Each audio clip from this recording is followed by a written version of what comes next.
ఆయనకి రావచ్చు, ఇంకా వేరే వాళ్ళు కూడా రావచ్చు. ఎందుకంటే నేను ఏమంటున్నా అంటే రేపొద్దున స్థానిక సంస్థల ఎన్నికలు కానీ, జిహెచ్ఎంసీ కానీ, మున్సిపల్ ఎన్నికలు కానీ ఇవన్నీ కూడా ఛాలెంజింగ్ ఇష్యూస్ యాక్చువల్గా చెప్పాలంటే.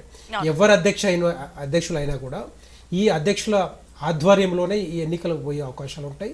కాంగ్రెస్ పార్టీని కానీ బీఆర్ఎస్ పార్టీని కానీ ఓడించి రేపొద్దున గెలిచే సత్తా ఉన్న నాయకుడిని తీసుకొస్తే మాత్రం డెఫినెట్గా భారతీయ జనతా పార్టీ ముందు వరుసలో ఉంటుంది.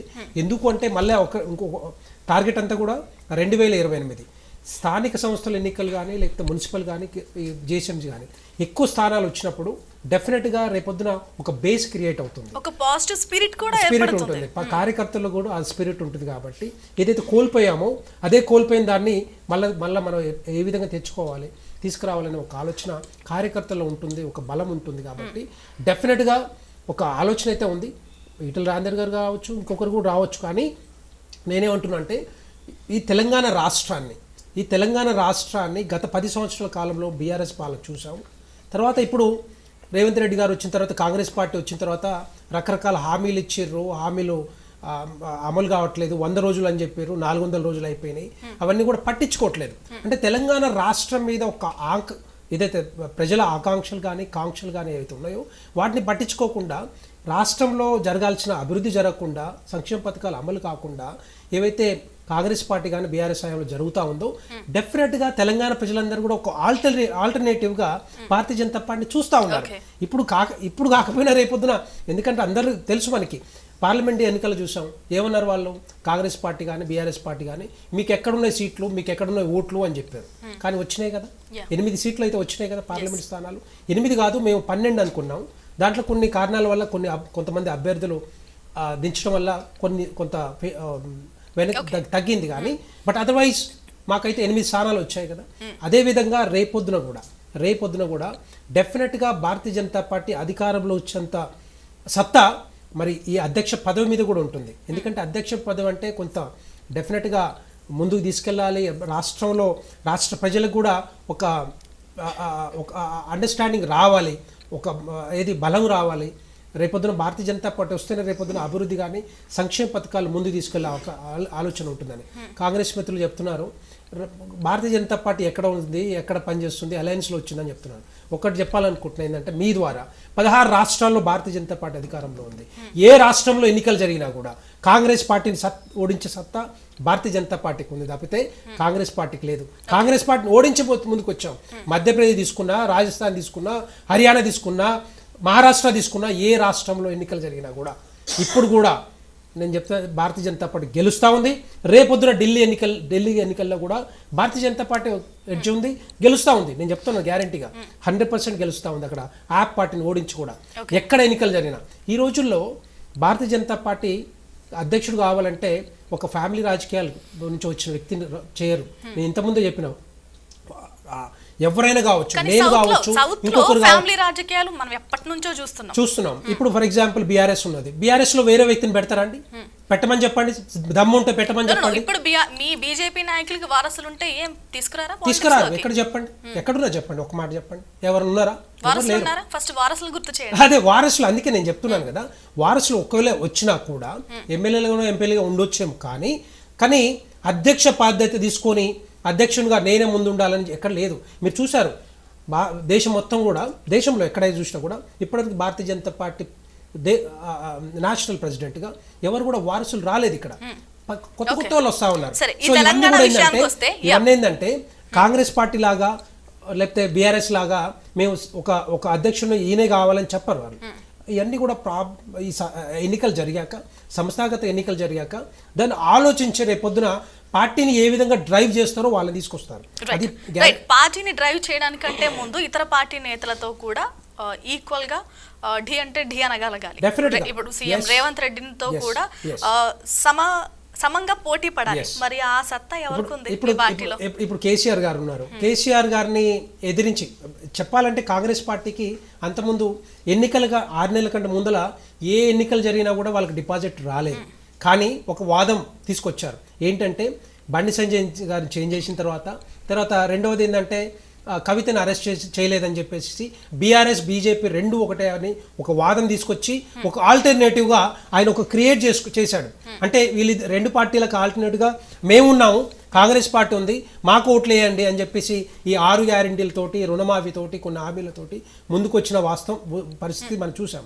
సో ఆ విధంగా రాజ్యాంగం మారుస్తారని చెప్పి, లేకపోతే రిజర్వేషన్లు తీసేస్తారని, ఈ విధంగా తప్పుడు వాగ్దానాలు, తప్పుడు వాదంతో, తప్పుడు హామీలతోటి ముందుకు వచ్చిన పరిస్థితి మనం చూసాం. కానీ ఇప్పుడు ఎట్టి పరిస్థితిలో భారతీయ జనతా పార్టీ అధ్యక్షుడు అయిన తర్వాత మేము ఏ విధంగా ముందుకు పోతాం, మేము రేపు పొద్దున ప్రణాళిక ఉంది, మేమంతా కూడా ప్లాన్ చేసుకుంటా ఉన్నాం. ఏ విధంగా భారతీయ జనతా పార్టీ కాంగ్రెస్ పార్టీ ఓడించాలనుకుంటున్నదో ఇక్కడ బీఆర్ఎస్ బీజేపీ కానీ, లేకపోతే బీజేపీ కాంగ్రెస్ కానీ, ఎందుకంటే రెండు పార్టీలు చెప్తూనే ఉంటాయి, ఎప్పుడు చెప్తూనే ఉంటాయి అన్నమాట. కానీ ఎప్పుడు కూడా కాంగ్రెస్ పార్టీ ప్రధాన శత్రువు. ఎందుకంటే భారతదేశం మొత్తంలో మనం చూసాం, మేము వాళ్ళ టార్గెట్గా, కాంగ్రెస్ పార్టీ టార్గెట్గా మేము ఎన్నికలు పోతా ఉన్నాం, ఓడిస్తా ఉన్నాం. ఈ రోజు బీఆర్ఎస్ని ఓడించింది మరి భారతీయ జనతా పార్టీ తప్పితే కాంగ్రెస్ పార్టీ కాదు. తప్పుడు హామీలతోటి ముందుకు వచ్చింది. డెఫినెట్ గా ఉంటదండి, ఎందుకంటే భారతీయ జనతా పార్టీ చాలా మంది ఉన్నారు, అలాంటి వాళ్ళు చాలా మంది ఉన్నారు. రేపొద్దున భారతీయ జనతా పార్టీ నుంచి హల్చల్ చేసి ఓడించే సత్తా గ్యారంటీ ఉంది. భారతీయ జనతా పార్టీ లేరని కాదు, ఒక 3-4 కాదు. బండి సంజయ్ గారు ఎక్కడి నుంచి వచ్చారంటే నేను ఇంతకుముందు చెప్పిన, కాంగ్రెస్ మిత్రులు అంటున్నారు ఒక 3-4, 2-3 ఉన్నారు అంటున్నారు. అది కాదు, అక్కడ ఎక్కడి నుంచి వచ్చారు చెప్పండి.